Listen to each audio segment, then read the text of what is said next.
연습해봤죠. 자, 봅시다. 그냥 앞에부터 볼게요.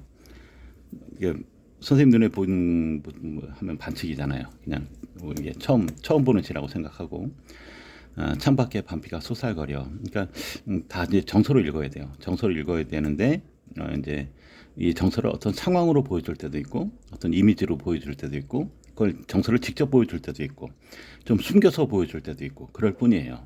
그래서 이제 창밖에 밤비가 솟아거려. 비가 오나 봐요. 이제 뭐 이거를 이제 요건 고등학교 2학년 때 문학 교과서에서 나올 건데요. 반피가 이제 속설면서 말을 한다니까 이걸 의인법으로 가르치는데 이제 그런 어떤 표현상 특징은 급한 게 아니에요. 그건 중요한 게 아니에요. 그건 이제 나중에 어, 쉽게 훈련이 되고요. 일단 밖에 이제 비가 오는 밤비가 내리는 그런 상황인가 봐. 그러면 이제 시인이 어떤 정서를 표현하기 위해서 시를 쓴다고 그랬잖아요. 그럼 하필이면 왜 밤비가 내릴까? 창밖에. 그리고 육첩방. 육첩방은 뭐 낱말 뜻은 밑에 이제 설명이 나올 건데 얘는 이제 안 나왔는데 그러니까 일본식 다다미 방을 얘기해요. 그러니까 여섯 모서리를 가진 그런 돗자리 모양의 그런 방을 얘기해요. 일본식 방이에요. 어쨌든 그걸 몰라도 상관없어요. 시는 뭐 지식이 아니니까 남의 나라에 가 있는 상황인가 봐. 그다음에 밤에 비가 내리는 그런 상황인가 봐. 그냥 나중에 이제 정서로 읽으면 선생님 미리 얘기하면 안 되겠지만 다 이해가 되겠지만 그냥 눈에 보이는 대로만 합시다. 남의 나라에 가 있고 밤에 비가 내리고 있나 봐요. 시인은 슬픈 천명, 시인이란 슬픈 천명인 천명 뭐 하늘의 명령 뭐 그런 얘기인데요. 뭐 하늘의 명령이니까 뭐 정당성이고 절대적인 그런 어떤 의무잖아요. 근데 시인은 그렇게 슬프게 일단 이런 데서 정서를 직접 표현했다고 우리가 볼 수가 있잖아요. 이제 슬픈가 봐요, 이 사람이. 그러면 이제 밤에 비가 내리는 것도 슬픈 비로 들리고요. 남의 나라가 있는 상황도 이제 고통스러운 슬픈 이런 상황으로 읽어질 수 있는 거예요. 이제 천명인데 이제 하늘의 명령인데 알면서도 한 줄 시를 적어볼까. 이제 이 시의 내용이 아,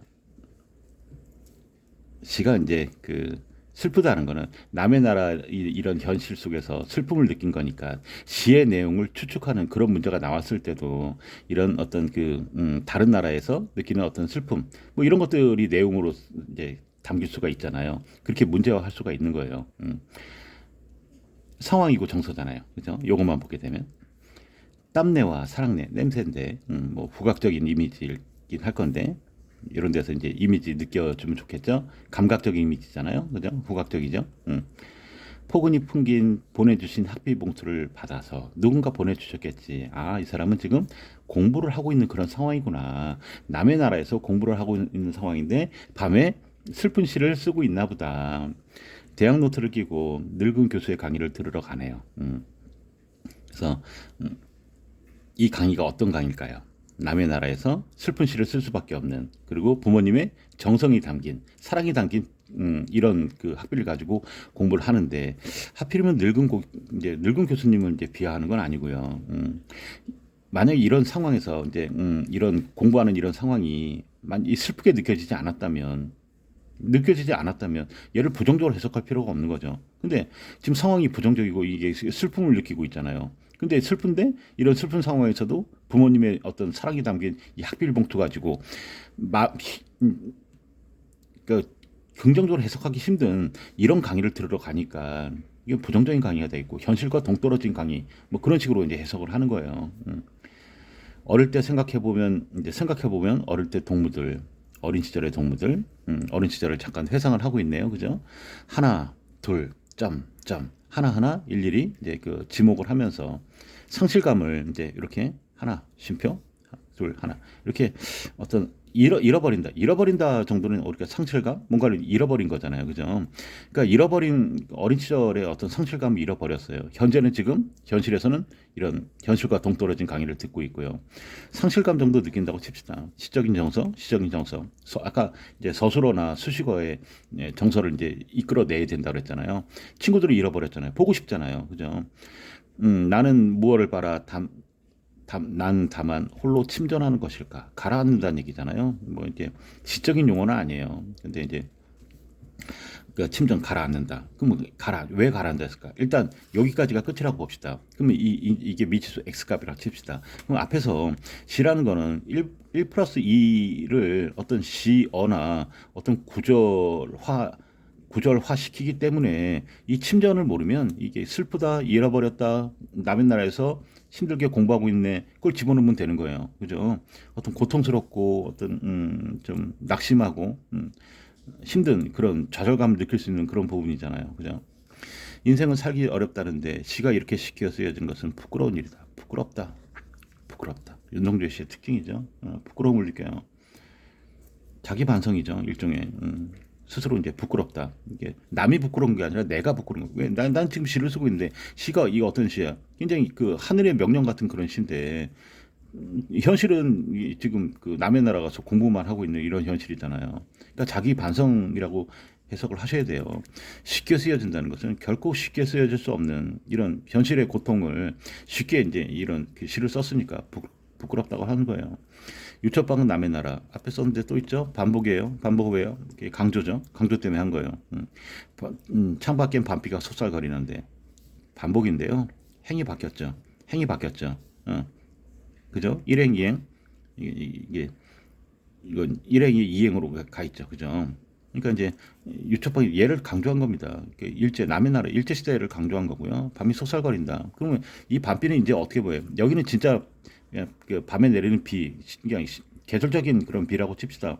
어떤 자연적인 비라고 칩시다. 여기는 그냥 비가 아니에요. 왜 그럴까요?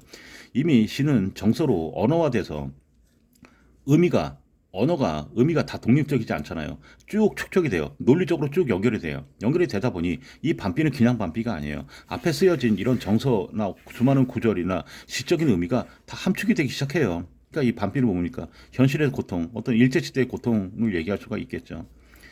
어둠을 밝혀 이제 등불을 밝혀 어둠을 조금 내몰고 밝음과 어둠이죠. 뭐 시적인 대비라고 해요. 뭐 대비적 이미지라고 합니다. 어둡죠. 그 밝죠. 어둡죠. 네.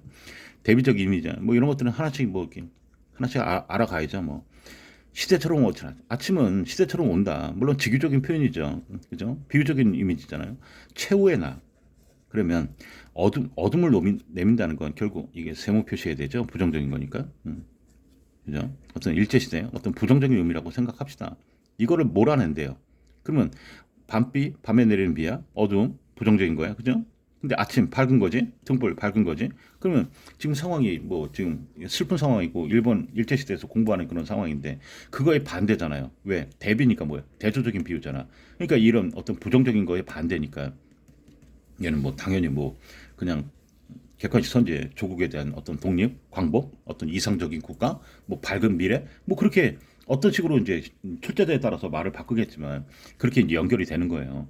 최후의 나. 그럼 이 최후의 나는 어떤 나야? 이 아침과 등불을 기다리는 나죠. 근데 이제 여기서 끝나지 않았네요. 나는 나에게 작은 손을 내밀어 눈물과 위안으로 잡는 최초의 악수. 이렇게 끝났네요. 핵심 정서를 하나도 말해주지 않아요. 근데 악수를 했는데 눈물과 위안인데 그럼 슬픈 건가? 아니에요. 얘만 이 딸랑 이 마지막 년 요 하나만 있는 건 아니잖아요. 앞에 쭉 이제 압축을 시켜야죠. 그러면 나는 나에게 작은 손을 내밀어서 여기서 부끄러워하는 나, 그죠? 소극적인 나죠. 이 최후의 나는 적극적인 나죠. 손을 내밀어서 너 지금 고통스럽고 힘들고 일제시대지만 우리 이겨내자 악수를 하고 이제 이렇게 스스로 부끄러워하고 자기 반성하고 힘들어하는 자기 자신과 악수를 한다는 건 뭐예요? 화해하거나 문제를 해결하기 위해 한다는 거잖아요. 문제 해결적 태도잖아요. 그래서 윤석재 씨는 거의 다 뭐 이렇게 이제 슬프게나 뭐 소극적으로 끝나지 않아요. 좀 더 의지적으로 끝납니다. 어떻게든 긍정적으로 미래를 해결하려는 그런 태도를 보여요. 대단하신 분이죠. 그래서 이제 이렇게 여기까지가 이제 많이 정서가 많이 침울돼 있고 다운돼 있다 보면 이 뒷부분은 좀 강인한 목소리가 좀 의지적인 목소리가 들리잖아요. 여러분이 또 아셔야 되는 겁니다. 그러니까 이 앞부분하고 뒷부분이 좀 다르잖아요. 이건 이제 시상이 전환이 됐다. 정서가 반전이 됐다. 역전이 됐다. 그렇게 생각하시면 돼요. 이 부분이 중심 내용이에요. 나도의 밥비식이에요. 시상이 역전된 거야. 정서가 역전이 된